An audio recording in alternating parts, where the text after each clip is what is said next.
Hello, D1. We wrapped up our second successful town hall, this time in Barrio Logan. That follows a great turnout we had for the first one in San Isidro. We had so many questions submitted at both town halls, and while I really wanted to get to most of them live, we just ran out of time. So I figured I'd dive right in and answer the most pressing questions today. What are your thoughts on the role of arts in the county and local communities? Well, art is incredibly important, not just to beautify spaces within our communities, but also for mental well-being. It really helps communities come together and do something that benefits everyone, including the collective and the individual. So we're constantly looking to ways to support the arts, a way that people can show interest and seek our support is through our grant program. We can offer grants to art-focused organizations that are doing this type of work, so you can find more information on my website. And also, we're looking for somebody who's interested on serving on our arts commission. So everything you need to know is on our website. Please go there. How can the county help with the cost of living? We know the cost of living continues to rise, rent, gas, everything is so expensive. So that's the million-dollar question for every working family right now. Everything is just too high. Rent, groceries, and everything that's happening in Washington. The county can't solve it all overnight, but we can definitely attack these costs from a few different angles. Just last month, we passed a resolution at the county in support of state bills designed to help reduce utility costs. And looking ahead, with water prices potentially rising, I'm committed to doing everything possible to ensure people are being charged fair prices and aren't being price gouged. Second, we have to protect renters. I'll be introducing legislation to shield renters from the excessive junk fees that pop up and make monthly housing costs unpredictable. And finally, we need to make sure families aren't falling through the cracks. That means we need to continue exploring options to bolster the safety net for those who are struggling.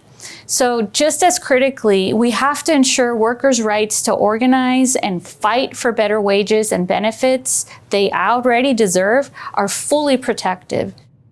It's about fighting the high costs while making sure workers can earn more to cover them. Next question, can you speak to the advantages of the changes happening in the county's behavioral health department? It's our fundamental duty as a county to make sure services are available precisely when and where our residents need them.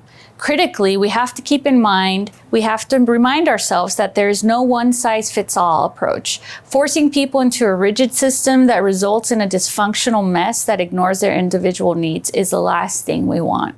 That's why a significant focus for us has been boosting both the quality and quantity of community-based care for those dealing with severe mental illness and addiction.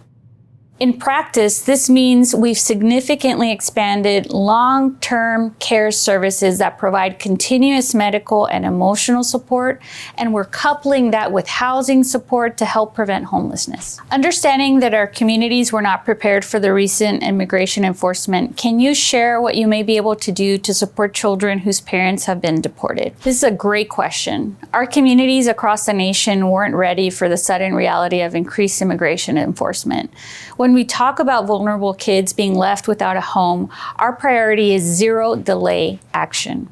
If a child is found alone, they go straight to the county's Child and Family Wellbeing Department. They'll get immediate help, including a safe space to stay and all the social support they need. For entire families that are being displaced, we can instantly pull from our Regional Housing Assistance Program, which is set up to provide things like hotel vouchers to bridge the gap. We know the situation is scary, so we're constantly on the lookout for new ways to meet these urgent, emergent needs for families. I want to thank everybody who was able to join us at our last town hall, the last two town halls. We have another one coming up on October 25th. That I would love for those of you who weren't able to make it to join us. Thank you to those who submitted questions.